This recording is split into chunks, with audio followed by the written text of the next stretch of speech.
Report में लिखा था एजोस्पर्मिया, जीरो स्पर्म। डॉक्टर ने कहा कि आपके एजैकुलेट में कोई स्पर्म नहीं है। उस पल जो फीलिंग आती है उसे शब्दों में समझना मुश्किल है। ऐसा लगता है जैसे सब खत्म हो गया। पार्टनर की तरफ देखते हैं और दोनों के मन में एक ही सवाल होता है, अब आगे क्या। लेकिन एक बात आपको क्लियर समझनी है कि जीरो स्पर्म इन एजैकुलेट वो फाइनल वर्डिंग्स नहीं है। आज साइंस वहां पर पहुंच चुकी है जहां यह कंडीशंस ट्रीटेबल है। टेसा और पैसा जैसी टेक्निक डायरेक्टली स्पर्म निकालती है और उन्हें इक्सी में यूज करके प्रेगनेंसी पॉसिबल होती है। एजोस्पर्मिया इक्वल टू होपलेस, यह एक बहुत बड़ी मिथ है। मैं हूं doctor Pranesh, director and chief fertility consultant Wellspring IVF and women's hospital Ahmedabad से। एजोस्पर्मिया इनफर्टाइल मेन में लगभग 10 to 15% केसेस में पाया जाता है, लेकिन इसका सही क्लासिफिकेशन बहुत जरूरी है क्योंकि ट्रीटमेंट पूरी तरह इसी पे डिपेंड करता है।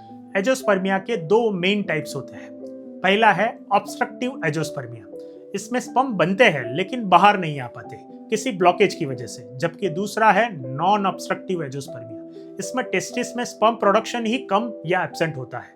यह कंपैरेटिवली कॉम्प्लेक्स कंडीशन है लेकिन फिर भी कंप्लीटली होपलेस नहीं है। अब पैसा और टेसा समझते हैं।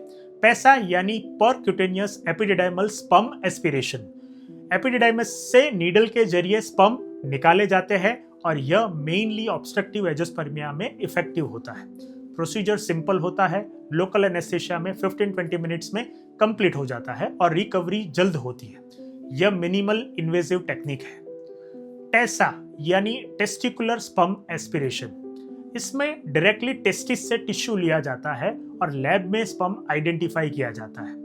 ऑब्स्ट्रक्टिव केस में इसकी सक्सेस रेट काफी हाई होती है, लेकिन नॉन ऑब्स्ट्रक्टिव केसेस में यील्ड कम हो सकती है क्योंकि स्पर्म प्रोडक्शंस लिमिटेड होती है। यहीं पर एडवांस टेक्निक की जरूरत पड़ती है और वही है माइक्रोटेसे। अब माइक्रोटेसे समझते हैं। यह सबसे एडवांस स्पर्म रिट्राइवल टेक्निक है। माइक्रोस्कोप की मदद से टेस्टिस को एग्जामिन किया जाता है और स्पेसिफिक एरिया से स्पर्म निकाले जाते हैं। नॉन ऑब्स्ट्रक्टिव एजोस्पर्मिया में स्पर्म प्रोडक्शन पैची होता है, कुछ एरियाज में नहीं होता, कुछ में होता है, तो माइक्रोटेसे टारगेटेड अप्रोच यूज करता है। इससे सक्सेस रेट बेहतर हो जाता है। माइक्रोटेसे की सक्सेस रेट लगभग 40 to 60% होती है, जो स्टैंडर्ड टेसा से काफी बेहतर है। यह एक्सपीरियंस सर्जन और एडवांस सेटअप डिमांड करता है, इसीलिए हर सेंटर पर अवेलेबल नहीं होता। रिट्राइव स्पर्म सीधे इक्सी में यूज होते हैं। एक्स्ट्रा स्पर्म फ्रीज भी किए जा सकते हैं ताकि फ्यूचर साइकिल में उसे रीयूज हो सके। इससे डॉक्टर स्पर्म की जरूरत को अवॉइड कर सकता है। अब मिथ क्लियर करते हैं। पहला मिथ है जीरो स्पर्म मतलब बायोलॉजिकल चाइल्ड इम्पॉसिबल है। यह पूरी तरह गलत है। आज टेक्निक्स अवेलेबल है और कई केसेस में ऑन स्पर्म से प्रेगनेंसी पॉसिबल है एजोस्पर्मिया के बावजूद।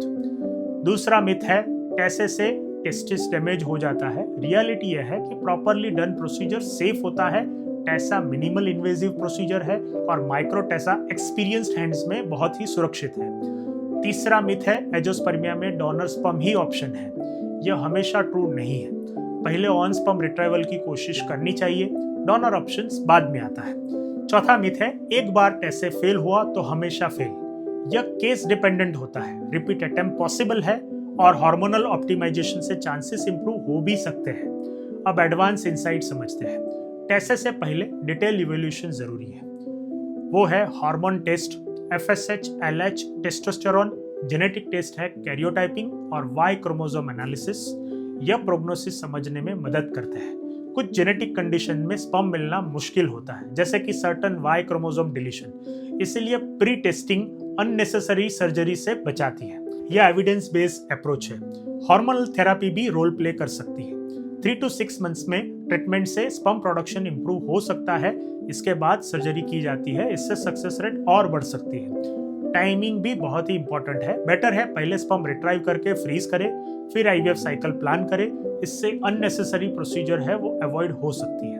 अब हम समझते हैं कंक्लूजन। एजोस्पर्मिया एक सीरियस डायग्नोसिस है, लेकिन इसका मतलब यह नहीं कि होप हमेशा खत्म हो गई। साइंस ने बहुत प्रोग्रेस की है और ऑप्शंस है वो अवेलेबल है। टेसा, पैसा, माइक्रोटेसे, यह बहुत ही पावरफुल टूल्स है जिससे बायोलॉजिकल फादरहुड पॉसिबल हुआ है। लेकिन सही इवैल्यूएशन और सही प्लानिंग जरूरी है और यही सक्सेस की है। अगर आपकी रिपोर्ट में एजोस्पर्मिया आया है तो पैनिक मत कीजिए। अच्छे स्पेशलिस्ट से कंसल्ट करें, डिटेल एवेल्यूशन करवाएं और इन्फॉर्म डिसीजन लें। अगर यह वीडियो हेल्पफुल लगा हो तो लाइक करें और इसे उन कपल्स तक शेयर करें जो इस सिचुएशन से गुजर रहे हैं। कमेंट में अपना सवाल लिखें, मैं गाइड करने की कोशिश जरूर करूंगा। सब्सक्राइब करें हर हफ्ते साइंस और क्लैरिटी के साथ। Thank you.